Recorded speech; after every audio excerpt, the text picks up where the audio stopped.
역대상 11장. 온 이스라엘 백성이 헤브론으로 다윗을 찾아와서 말했다. 우리는 모두 왕과 한 혈육입니다. 전에 사울 왕이 살아계실 때에도 이스라엘 군대를 이끌고 전쟁터에 나가신 분은 왕이셨습니다. 또 일찍이 왕의 하나님 주께서는 왕을 두고 말씀하시기를 너는 장차 내 백성 이스라엘을 인도하는 목자가 될 것이고 내 백성 이스라엘을 다스리게 될 것이다 하였습니다. 이스라엘의 모든 장로들이 헤브론으로 다윗을 찾아오니 다윗은 주 앞으로 나아가 그들과 언약을 맺었다. 그들은 다윗에게 기름을 부어 온 이스라엘의 왕으로 삼았다. 일찍이 주께서 예언자 사무엘에게 말씀하신 대로 이루어진 것이다. 다윗은 온 이스라엘 백성을 거느리고 예루살렘 곧 여부스로 올라갔다. 당시 그 땅에는 여부스 족속이 살고 있었다. 여부스 사람들이 다윗에게 말했다. 너는 여기에 결코 들어올 수 없을 것이다. 그러나 다윗은 그들에게서 먼저 시온 산성을 빼앗은 후 그곳을 다윗성이라고 불렀다. 그때 다윗이 부하들에게 말했다. 누구든지 여부스 사람을 치는데 앞장서는 사람을 총사령관으로 삼겠다. 그러자 수리아의 아들인 요압이 맨 먼저 성 안으로 치고 들어갔고 그래서 그가 다윗 군대의 총사령관이 되었다. 이렇게 다윗이 그 산성을 점령한 후 거기에서 살았다. 그러자 사람들은 그 산성을 다윗성이라고 불렀다. 그 산성을 점령한 후 다윗은 성을 다시 쌓았는데 밀로 쪽에서부터 빙 둘러 성벽을 쌓았다. 그리고 나머지 성벽을 증축하는 일은 요압에게 맡겼다. 만군의 주께서 다윗과 함께 하셨으므로 다윗의 세력이 점점 더 강대해졌다. 다윗은 용사들의 우두머리들을 많이 거느리고 있었다. 그들은 주께서 약속하신 대로 온 이스라엘 백성들과 함께 다윗을 도와 다윗의 왕권을 튼튼하게 하고 또 다윗의 세력이 더욱 확장될 수 있게 하였다. 다윗이 거느린 용사들의 우두머리 이름은 다음과 같다. 첫째는 학몬 사람 야소부암인데 그는 30명으로 구성된 다윗 특공대의 두목이었다. 그는 창 한 자루로 한판 싸움에서 300명의 적을 쳐 죽였다. 그 다음으로는 도도의 아들인 아호와 사람 엘르아살인데 그는 본래 세 영웅 가운데 한 사람이었다. 한 번은 그가 다윗과 함께 바스담밈에서 블레셋 군대와 싸우게 되었다. 보리밭에서 싸움이 벌어졌는데 이스라엘 군사들은 블레셋 군사들 앞에서 도망치기에 바빴다. 그러나 그는 다윗과 함께 보리밭 한가운데 굳게 서서 블레셋 군사들을 모두 물리쳐서 곡식을 적의 손에 빼앗기지 않았다. 그 결과 주께서는 이스라엘에 큰 승리를 안겨다 주셨다. 블레셋 군대가 이스라엘을 침략하여 르바임 골짜기에 진을 치고 있을 때였다. 다윗의 30인 특공대 소속인 세 용사가 아둘람 동굴 근처의 바위로 내려가 다윗을 지원했다. 당시에 다윗은 산성 안에 있었고 블레셋 군대는 베들레헴에 진을 치고 있었다. 그때 다윗이 목이 말라서 간절하게 말했다. 누군가 베들레헴 성문 근처의 우물에서 물을 길어다 나로 마실 수 있게 해준다면 좋으련만. 그러자 이 말을 듣고 세 용사가 블레셋 군대의 진영을 뚫고 쳐들어가서 베들레헴 성문 곁에 있는 우물에서 물을 길어다가 다윗에게 바쳤다. 그러나 다윗은 그 물을 마시지 않고 주께 그 물을 제물로 부어드리며 말했다. 내가 어찌 이 물을 마실 수 있으랴? 내가 이 물을 마신다면 하나님께 저주를 받아 마땅하다. 이 사람들이 목숨을 걸고 길어온 이 물은 물이 아니라 그들의 목숨이 담겨 있는 세 용사의 피다. 그러면서 다윗은 끝내 그 물을 마시지 않았다. 다윗의 세 용사는 이런 일까지도 해낸 사람들이다. 이들 세 용사 가운데 우두머리는 요압의 아우 아비새였다. 그는 창 한 자루만으로도 한판 싸움에서 300명이나 되는 적을 쳐 죽였다. 그는 이 일로 세 용사 가운데서 더욱 유명해졌다. 이처럼 요압의 아우 아비새는 세 용사 중에서 가장 유명한 장수였으나 앞에서 말한 세 영웅에는 미치지 못했다. 여호야다의 아들인 갑부엘 출신 분하야는 용맹스런 인물로 큰 공을 많이 세웠다. 그는 모압의 사자로 통하던 모압 적장 두 사람을 쳐 죽였고 한 번은 눈에 찍힌 사자 발자국을 따라가 구덩이에 빠진 사자를 보고는 혼자 내려가서 그 사자를 쳐 죽이기도 했다. 그는 또 이집트의 거인도 한 사람 죽였는데 그 거인은 키가 무려 5규빗이고 배틀의 용두머리만큼이나 굵은 창을 쓰는 자였다. 분하야는 막대기 하나만 들고 그와 맞서 싸웠는데 오히려 그 거인의 창을 빼앗아 그 창으로 그를 찔러 죽였다. 이런 공적 때문에 분하야는 세 용사 중에 한 사람으로 명성을 떨치게 되었다. 분하야는 30명의 특공대원들 가운데서는 크게 유명하였지만 처음에 말한 세 영웅에는 미치지 못했다. 다윗은 분하야를 자신의 경호대장으로 삼았다. 이 외에도 다윗의 군대에는 여러 뛰어난 용사들이 있었다. 그들의 이름과 출신 지역은 다음과 같다.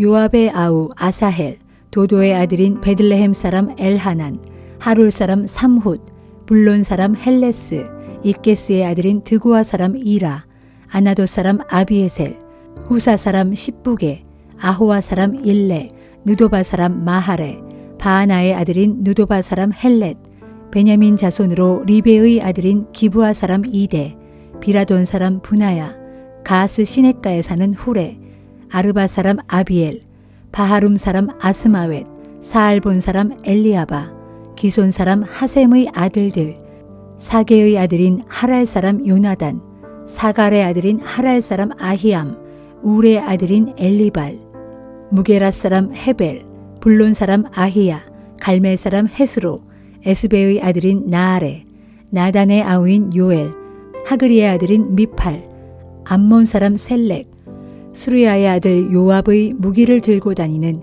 요압의 부관인 베롯 사람 나하레, 이델 사람 이라, 이델 사람 가렙, 헷 사람 우리야, 알레의 아들인 사밧, 르우벤 지파의 족장들 가운데 한 사람으로 자신이 거느린 30명 용사의 우두머리이며 르우벤 자손 시사의 아들인 아디나, 마아가의 아들인 하난, 미덴 사람 요사밧, 아스드랏 사람 우시야, 호담의 두 아들인 아루엘 사람 사마와 여이엘, 시므리의 두 아들인 디스 사람 여디아엘과 요하, 마하위 사람 엘리엘, 엘라암의 두 아들인 엘리베와 요사위야, 모압 사람 이드마, 엘리엘, 오벳, 그리고 무소바 사람 야하시엘 등이다.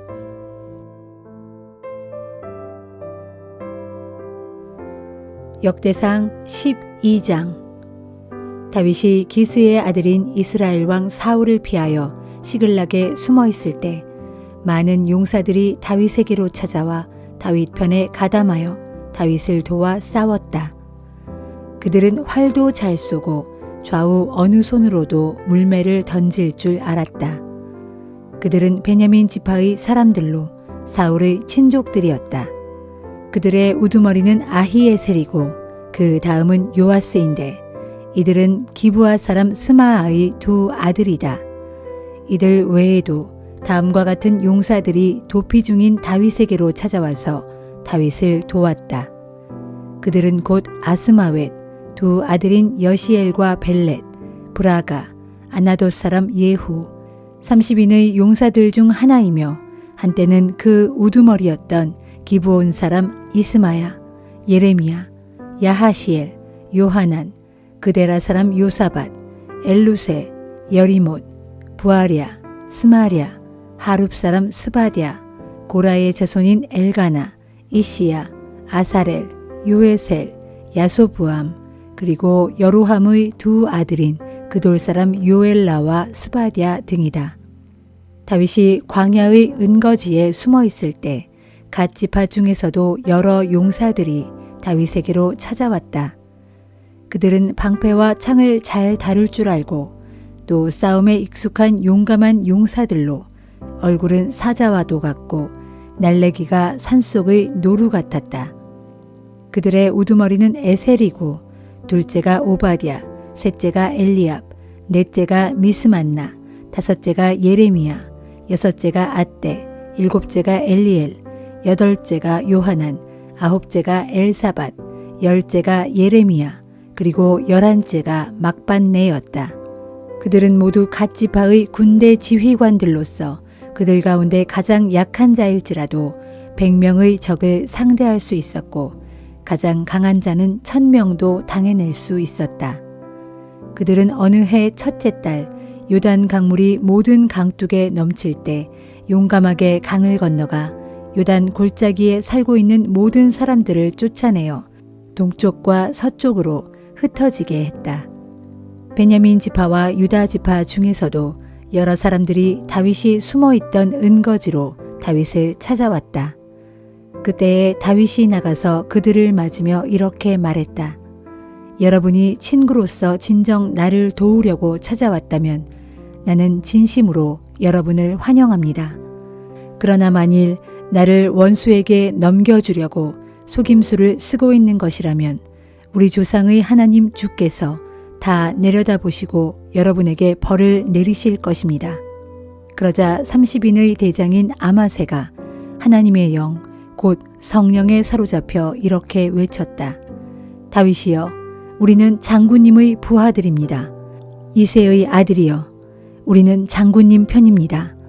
장군님뿐 아니라 장군님을 돕는 모든 이들에게 항상 승리가 있을 것입니다. 장군님을 돕는 분은 하나님이시기 때문입니다. 이에 다윗은 그들을 기꺼이 받아들여 자기 부하의 지휘관으로 삼았다. 므낫세 지파 중에서도 다윗에게로 찾아온 용사들이 있었다.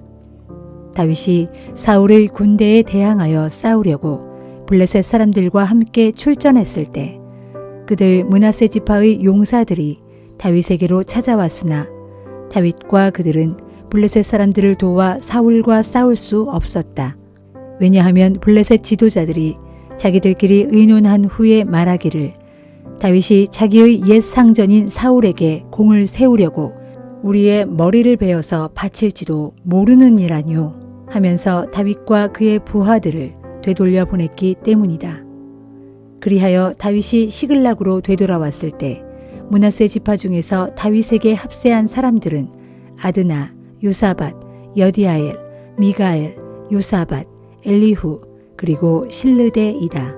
이들 7명은 모두 므낫세 지파에서 1000명의 병사를 거느리던 천부장들이었다. 이들 므낫세 지파의 용장들은 다윗 군대의 지휘관이 되어 다윗을 도와 침략자들을 물리쳤다. 이렇게 다윗을 도우려고 사람들이 날마다 다윗에게 몰려들어 어느덧 다윗의 군대는 하나님의 군대처럼 그 세력이 커지게 되었다. 주의 말씀대로 사울의 왕국을 다윗에게로 돌리려고 무장을 한 채 싸울 준비를 갖추고 헤브론으로 다윗을 찾아온 사람들의 수요는 다음과 같다. 유다 지파 가운데서 방패와 창으로 무장하고 찾아온 사람들이 6,800명, 시므온 지파 가운데서 무장하고 찾아온 용사들은 7,100명, 레위 지파 가운데서 찾아온 사람들은 모두 4,600명인데 그 중에는 아론 가문의 우두머리인 여호야다가 3,700명을 거느리고 왔고 젊은 용사 사독은 자기 가문 출신의 지휘관 22명을 이끌고 왔다. 사울의 친족인 베냐민 지파 가운데서는 3,000명이 왔다. 그들 대부분은 다윗을 찾아오기 바로 직전까지도 사울의 집안에 충성을 바쳤던 자들이었다. 에브라임 지파 가운데서 다윗을 찾아온 사람들은 28,000명이었는데 이들은 모두 자기들 가문에서 뛰어난 용사들이었다. 므낫세 반 지파 가운데서는 18,000명이 찾아왔는데 그들은 다윗을 왕으로 세우라는 명령을 받고 다윗에게 나아온 사람들이었다. 이사갈 지파 가운데서는 200명의 족장들이 각자 자기들 휘하의 부하들을 데리고 다윗에게로 왔다. 그들은 시대의 변화를 분간할 줄 알았고 또 이스라엘이 해야 할 일을 잘 알고 있었다. 스불론 지파 가운데서는 5만 명이 다윗에게로 왔는데 그들은 다양한 무기로 무장한 채 다윗에게 충성을 바쳐 싸울 태세가 되어 있는 경험 있는 병사들이었다. 납달리 지파 가운데서는 지휘관 1,000명과 함께 방패와 창으로 무장한 군인 3만 7천 명이 다윗에게로 왔다. 단 지파 가운데서는 전투 준비를 갖춘 용사 2만 8,600명이 왔다. 아셀 지파 가운데서는 전투 준비를 갖춘 경험 많은 용사 4만 명이 왔다. 요단강 동쪽의 지파들, 곧 르우벤 지파, 갓 지파, 므낫세 반 지파 가운데서는 다양한 무기로 무장한 용사 12만 명이 다윗에게로 왔다. 전투 준비를 갖춘 이 모든 병사들이 다윗을 온 이스라엘의 왕으로 삼으려는 충성된 마음을 품고서 헤브론에 있는 다윗에게로 왔다. 헤브론에 오지 못한 채 남아있는 그 밖의 백성들도 모두 다윗을 온 이스라엘의 왕으로 추대하겠다는데 한 마음을 품었다. 다윗에게로 나온 그들은 헤브론에서 다윗과 함께 사흘을 지내면서 먹고 마셨다. 음식은 저마다 자기들의 가족이 마련해 주었다. 또 헤브론과 가까운 데 있는 사람들로부터 이사갈, 스불론, 납달리 지파같이 먼 지역에 있는 사람들까지도 나귀, 낙타, 노새, 소 같은 짐승의 음식물을 잔뜩 싣고 왔다.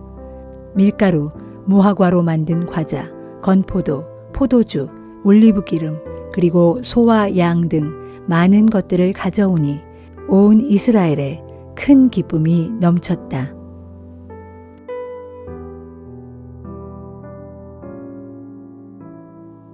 히브리서 13장. 여러분, 서로를 형제처럼 사랑하십시오. 나그네 대접하기를 소홀히 하지 마십시오. 어떤 사람들은 평소 나그네를 잘 대접하다가 자신도 모르는 사이에 천사를 대접한 일도 있었습니다.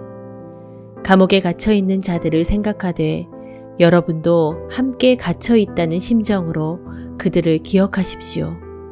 여러분도 몸을 가진 사람들이니 몸으로 고통받는 사람들을 헤아려 주십시오. 모두가 결혼을 귀하게 여기고 부부의 잠자리를 더럽히지 말고 순결하게 유지하십시오.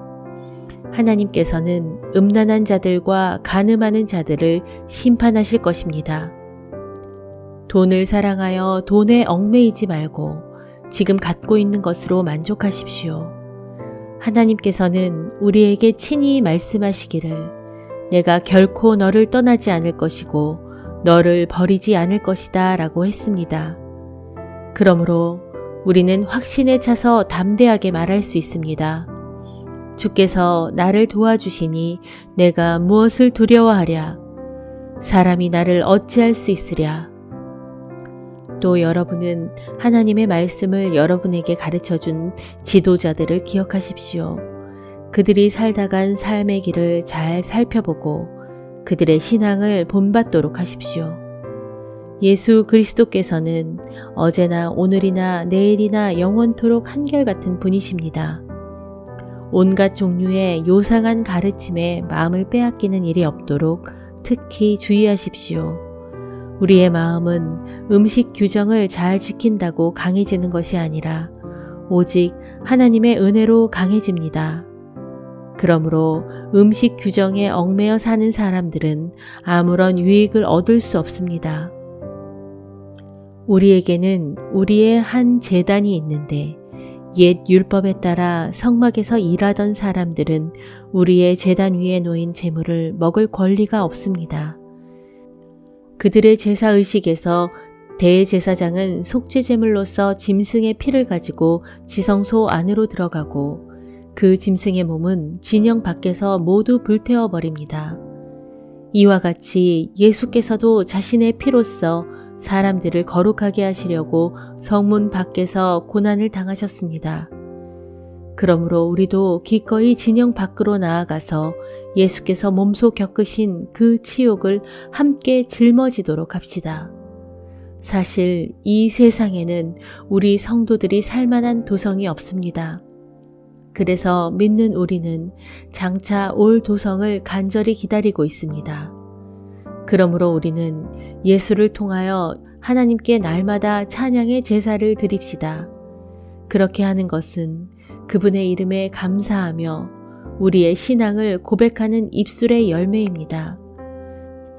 그리고 선한 일을 행하는 것과 나누어주는 일을 소홀히 하지 맙시다.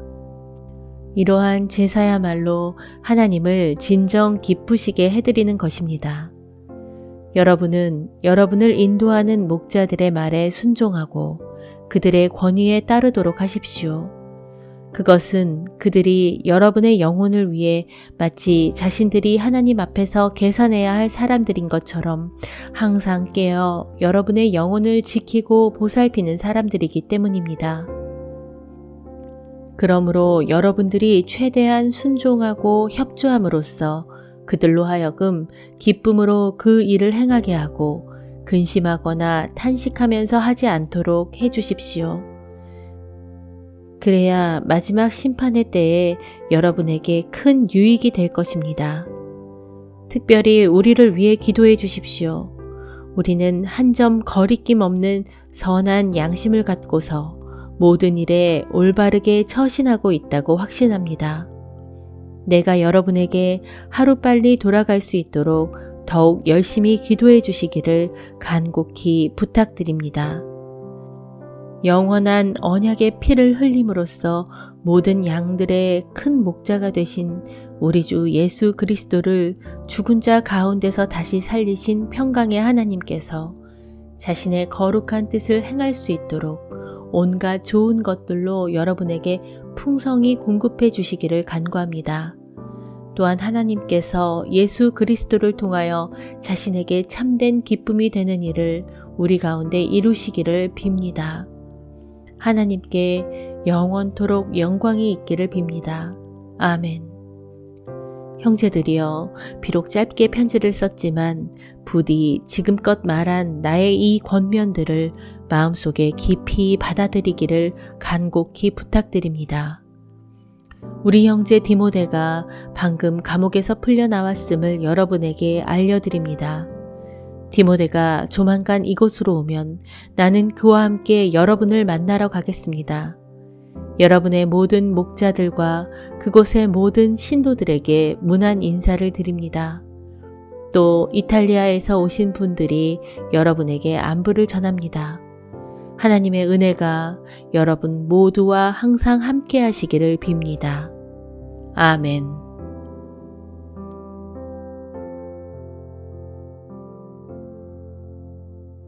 아모스 7장. 주 하나님께서 내게 보여주신 환상이 이러했다. 왕에게 세금으로 바쳐지는 첫 번째 작물의 수확이 끝나고 난 뒤 두 번째 작물이 이제 막 싹트기 시작할 무렵 주께서 메뚜기 떼를 일으키셨다.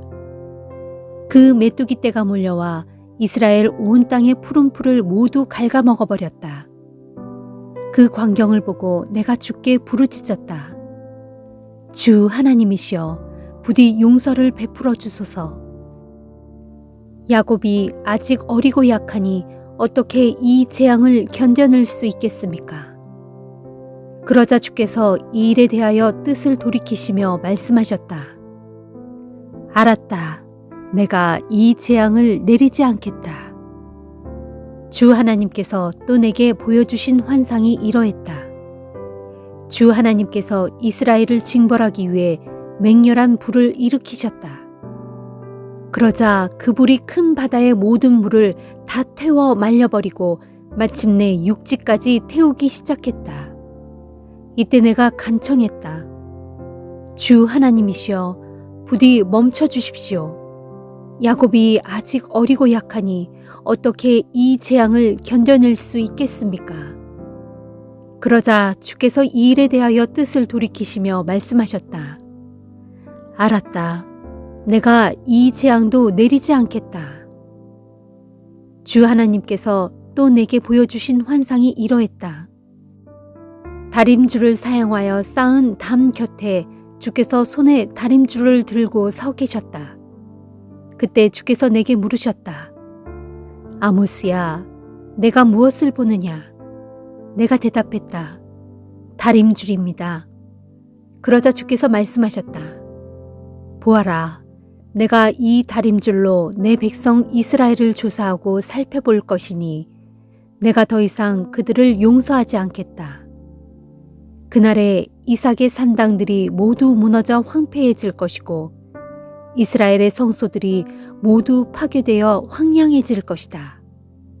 이제 내가 일어나 칼로 여로보암의 집을 쳐서 무너뜨리겠다. 그 무렵 베델의 제사장 아마샤가 예언자 아모스의 말을 듣고 여로보암 왕에게 즉시 사람을 보내어 이렇게 알렸다. 이스라엘 백성 가운데 아모스라는 자가 왕을 거슬러 반역할 음모를 꾸미고 있습니다. 그 자가 하는 말을 그대로 놔두었다가는 이 나라가 발칵 뒤집히게 생겼습니다.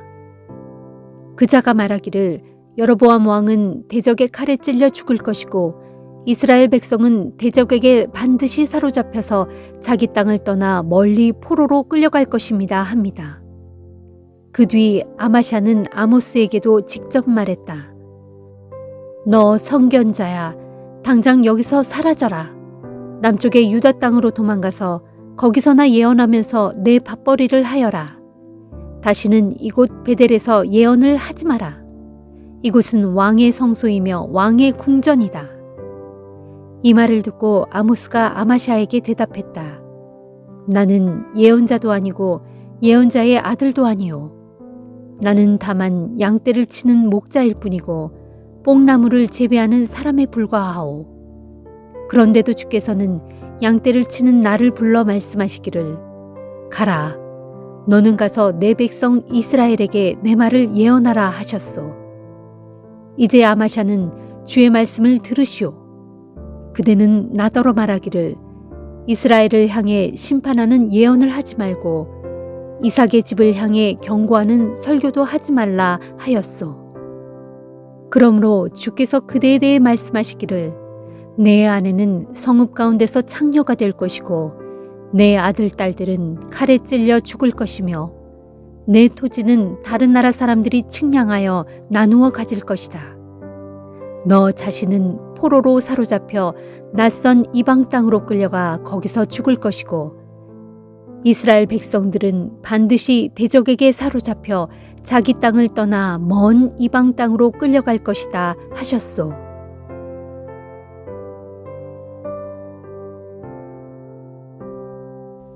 누가복음 2장. 그 무렵 아우구스투스 황제가 로마 제국 전역에 칙령을 내려 모든 사람들로 하여금 호적 등록을 하게 했다. 이 호적 등록은 구레뇨가 수리아 총독으로 있을 때에 처음 시행된 것이다. 황제의 칙령에 의하면 모든 사람들은 각자 자신의 고향으로 가서 호적을 등록해야 했다. 그래서 다윗의 후손인 요셉도 갈릴리 지역의 나사렛을 떠나 다윗 왕의 고향인 유대 땅 베들레헴으로 가야 했다. 요셉은 이미 만삭이 된 약혼녀 마리아와 함께 호적을 등록하러 길을 떠났다. 그들이 베들레헴에 머무르고 있는 동안 달이 차서 아기를 낳을 때가 되었다. 마침내 마리아는 첫 아들을 낳고는 아기를 강보에 싸서 구유에 눕혀두었다. 당시에 마을 여관이 다 차서 그들이 묵을 방이 없었기 때문이었다. 그날 밤 베들레헴 근처의 들판에서는 목자들이 양을 지키고 있었다. 그때 주의 천사가 갑자기 목자들에게 나타나고 주의 영광의 광채가 그들을 두루 비추니 그들이 몹시 두려워했다. 그러자 천사가 목자들에게 말했다. 두려워하지 말라. 나는 기쁜 소식을 전하러 왔다. 이 소식은 모든 백성에게 아주 큰 기쁨이 될 것이다. 오늘 밤 다윗의 동네에서 너희의 구주가 태어나셨다. 그는 곧 그리스도 주님이시다. 너희가 강보에 쌓여 구유에 누워있는 아기를 뵙게 되면 그분이 바로 주님이신 줄 알아라. 그때 갑자기 수많은 하늘 군대가 나타나 그 천사와 함께 하나님을 찬양하였다. 지극히 높은 곳에서는 하나님께 영광이요 땅에서는 주님이 기뻐하시는 모든 사람들에게 평화로다. 천사들이 목자들에게서 떠나 하늘로 되돌아가자 목자들이 서로에게 말했다. 자, 어서 베들레헴으로 가보자. 그래서 주께서 우리에게 알려주신 일들이 정말로 일어났는지 알아보자. 목자들은 서둘러 동네로 달려가 마리아와 요셉을 찾아냈다. 과연 아기가 구유 안에 누워 있었다. 목자들은 자기들에게 있었던 일과 천사가 이 아기에 대해 말한 내용을 사람들에게 알렸다. 목자들의 이야기를 들은 사람들은 저마다 크게 놀랐다. 하지만 마리아는 이 모든 일을 마음속 깊이 담아두고 곰곰이 되새겼다. 목자들은 자신들이 듣고 본 모든 일들이 천사가 일러준 그대로인 것에 놀라면서 하나님께 영광을 돌리고 찬양하며 돌아갔다. 아기가 태어난 지 8일째 되는 날, 아기에게 할례의식을 행할 때에 마리아는 아기가 잉태되기 전에 천사가 자기에게 일러준 대로 아기 이름을 예수라고 지었다. 모세의 율법에 따라 정결의식을 치를 때가 되자 요셉과 마리아 부부는 아기를 주께 바치려고 예루살렘으로 올라갔다. 이것은 주의 율법에 처음 태어난 맏아들은 하나님께 바쳐야 한다 라고 기록된 대로 그대로 행하기 위함이고, 또한 주의 율법에 산비둘기 한 쌍이나 어린 집비둘기 2마리를 드려야 한다 라고 기록된 대로 희생제물을 주께 드리기 위함이었다. 그런데 당시 예루살렘에는 시므온이라는 사람이 살고 있었다. 그는 의롭고 경건한 사람으로 이스라엘의 구원을 간절히 고대하고 있었다. 그는 항상 성령이 충만한 상태였다. 그는 그리스도를 보기 전에는 자신이 죽지 않을 것이라는 성령의 계시를 받은 적이 있었다. 그날도 시므온은 성령의 인도로 성전에 갔다. 그때 마침 마리아와 요셉이 주의 율법에 정한 대로 아기 예수를 주께 드리려고 성전 안으로 들어왔다. 시므온은 아기 예수를 팔로 받아서 품에 안고는 하나님을 찬양하며 말했다. 주여, 주께서 제게 약속하신 대로 이제 이 종은 평안히 눈을 감게 되었습니다. 주께서 세상을 위해 보내주신 구주를 오늘 제 눈으로 친히 보았습니다. 이분은 모든 나라를 비추는 빛이시며 주의 백성 이스라엘의 영광이십니다. 요셉과 마리아는 아기에 대한 시므온의 이 말을 듣고 크게 놀랄 뿐이었다. 시므온은 그들을 축복한 후에 아기의 어머니 마리아에게 말했다. 이 아기는 장차 수많은 이스라엘 사람들을 일으키시기도 하고 넘어지게도 하실 것입니다. 또한 많은 사람들이 거스르고 반대하는 대상이 되기도 할 것입니다. 그로써 수많은 사람들의 속마음이 드러나게 될 것이고 당신의 마음 또한 칼로 찔린 듯이 아플 것입니다. 또 아셀 지파에 속하는 바누엘의 딸로 나이가 매우 많은 여자의 연자 안나도 그날 성전에 있었다. 그 여자는 결혼한 지 7해 만에 남편을 잃고 84살 되는 지금까지도 여전히 과부로 살고 있었다.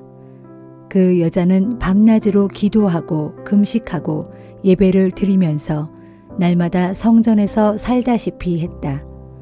그 예언자는 할례의식이 진행되는 중에 성전에 들어왔다가 아기 예수를 보고 하나님께 감사를 드린 후에 예루살렘의 구원을 간절히 기다리는 사람들에게 그 아기에 대해 이야기했다. 주의 율법에 따라 모든 일을 마친 마리아와 요셉 부부는 다시 고향 동네인 갈릴리의 나사렛으로 돌아왔다. 아기 예수는 자라면서 날로 강건해졌고 지혜가 충만해졌다. 또한 하나님의 은혜가 항상 그에게 풍성히 임했다. 해마다 6월절이 되면 예수의 부모는 예루살렘에 올라갔다. 예수께서 12살 되던 해에도 예수의 부모는 관례대로 예루살렘으로 올라갔다. 명절이 끝나고 예수의 부모는 집으로 돌아가고 있는데 어린 예수는 아직 예루살렘에 남아 있었다. 예수의 부모는 그것도 모른 채 길을 계속 갔다. 그들은 예수가 일행 중에 끼어 있으려니 생각하고는 하룻길을 갔다. 그러다가 문득 예수가 생각나서 친척들과 아는 사람들 사이에서 찾기 시작했다. 그러나 아무 데서도 예수를 찾지 못하자 그들은 예루살렘으로 되돌아갔다. 사흘 후에야 예수의 부모는 예루살렘 성전들에서 예수를 발견했다. 때에 예수는 선생들 사이에 앉아서 그들의 말을 듣기도 하고 있었고 묻기도 하고 있었다. 그런데 예수의 말을 듣고 있던 사람들은 모두가 그의 슬기와 지혜에 크게 경탄했다. 예수의 부모 역시 그 일을 보고서 깜짝 놀랐다. 어머니가 예수에게 말했다. 얘야, 왜 이렇게 우리 속을 태우느냐? 나와 네 아버지는 너를 찾느라고 얼마나 헤맸는지 모른다. 그러자 예수가 대답하였다. 왜 그렇게 저를 찾으셨나요? 제가 당연히 제 아버지의 집에 있으리라는 것을 왜 모르셨죠? 그러나 부모는 예수가 자신들에게 한 그 말이 무슨 뜻인지 깨닫지 못했다. 소년 예수는 부모를 따라 고향 나사렛으로 돌아와 부모님께 순종하며 지냈다. 예수의 어머니 마리아는 이 모든 일을 마음속에 소중히 담아두었다. 예수는 날로 키와 지혜가 자라났고 자라면서 하나님과 사람들에게서 더욱 사랑을 받았다.